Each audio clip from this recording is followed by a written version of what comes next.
다니엘 2장 14절에서 15절의 말씀입니다. 읽겠습니다. 다니엘 2장 14절에서 15절입니다. 그때 왕의 근위대장 아리옥이 바벨론 지혜자들을 죽이러 나가매 다니엘이 명철하고 슬기로운 말로 왕의 근위대장 아리옥에게 물어 이르되 왕의 명령이 어찌 그리 급하냐 하니 아리옥이 그 일을 다니엘에게 알리매. 바벨론 왕이 꿈을 꾸었습니다. 그런데 그 꿈을 해석하지 못하게 되자 이 성질이 급한 바벨론의 왕이 바벨론의 지혜자들을 다 죽이라라고 명령합니다. 이때 죽임을 당하게 된 다니엘이 당당하게 왕의 명령이 어찌 급하냐라고 말하면서 왕의 명령에 대한 반문을 제기합니다. 다시 말하면 왕의 명령에 문제가 있다라는 것을 지적했는데 사실 이것은 쉽지 않은 일입니다.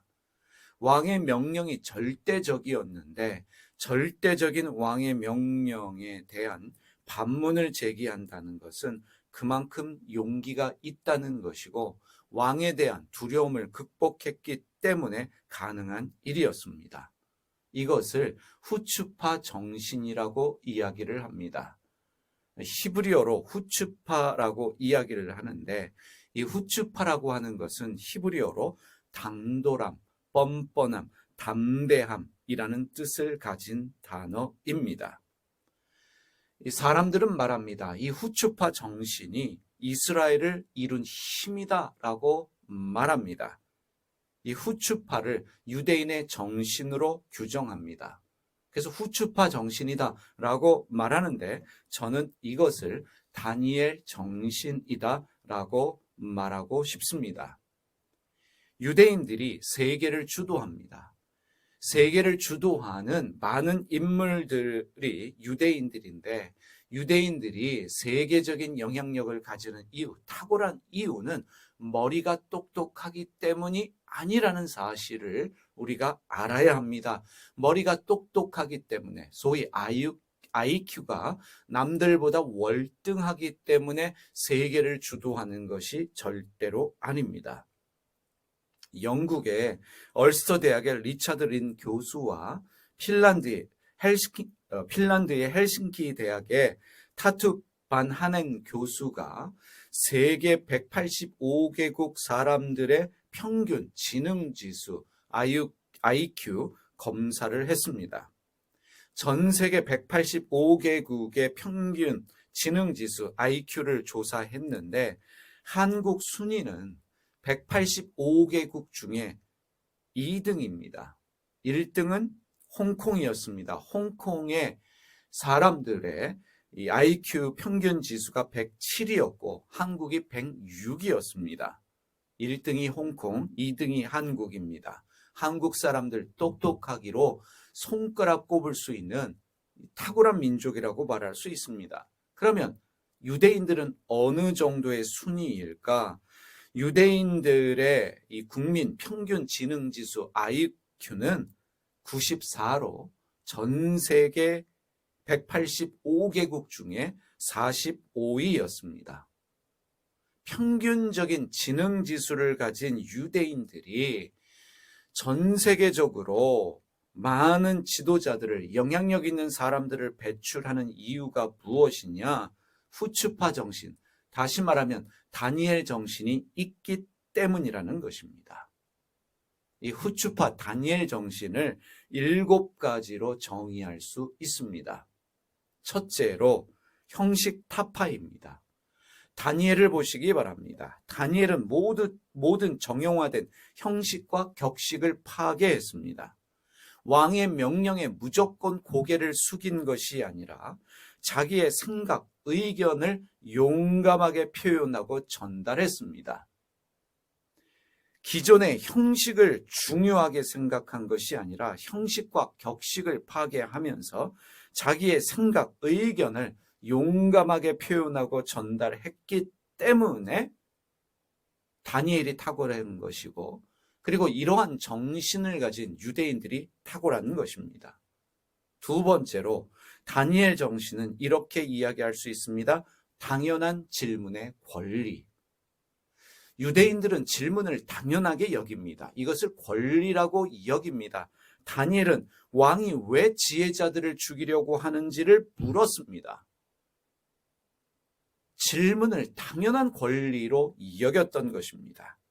유대인들은요, 나이에 상관없이, 지위에 상관없이 질문하는 것을 습관화하고 있습니다. 서로 묻고 답하는 것에 대하여 두려워하지 않습니다. 어려워하지 않습니다.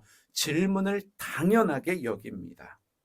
다른 사람의 의견에 의문이 생기면, 이해가 안 되면 누구에게나 주저하지 않고 질문하는 것이, 그래서 답을 얻어내는 것이 몸에 밴 사람들이 유대인입니다. 이것이 다니엘 정신입니다. 세 번째로 어울림입니다.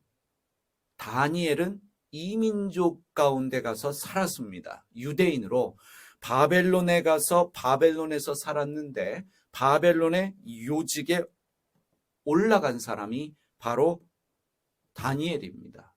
지금도 유대인들을 보면 전 세계에 흩어져 있는데 전 세계에 흩어져서 잘 어울릴 뿐만 아니라 거기서 중심적인 역할을 해냅니다. 유대인들이 가진 장점 중에 하나는 잘 어울린다는 것입니다. 나라를 잃고 전 세계에 흩어져서 다른 나라에 가서 다른 민족들과 어울려 삽니다. 언제 추방당할지 모르는 두려움 가운데 살고 있었습니다. 그리고 환영받지 못하는 경우도 많았습니다.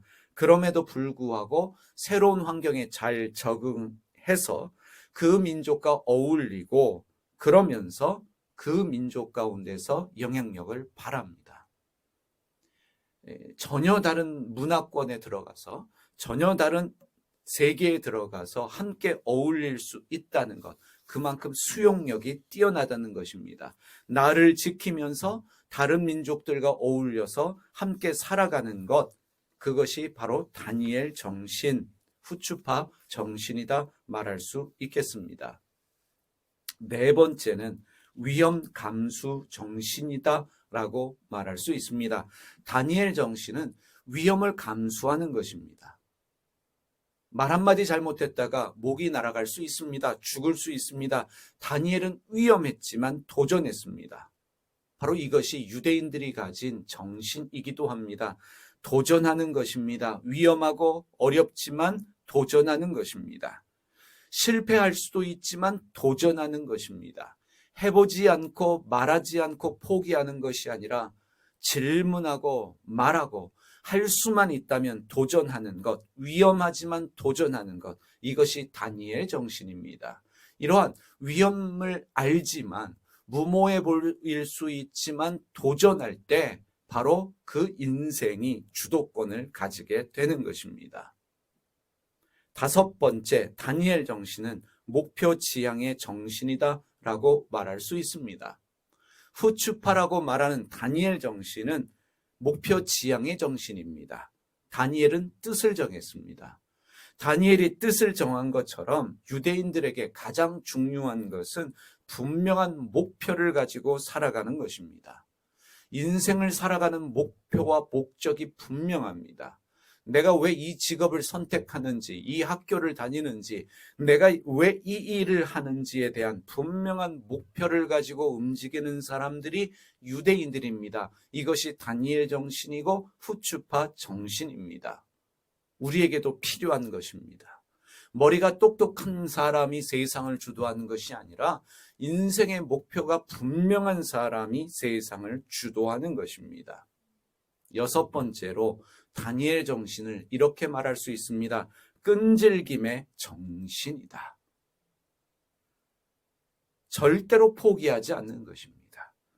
다니엘은 왕을 설득했습니다.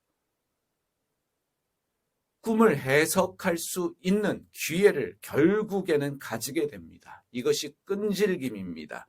집요함입니다. 일단 목표가 생겼으면 그 목표를 이루는 일에 있어서 반드시 난간이나 어려움이 생겨납니다.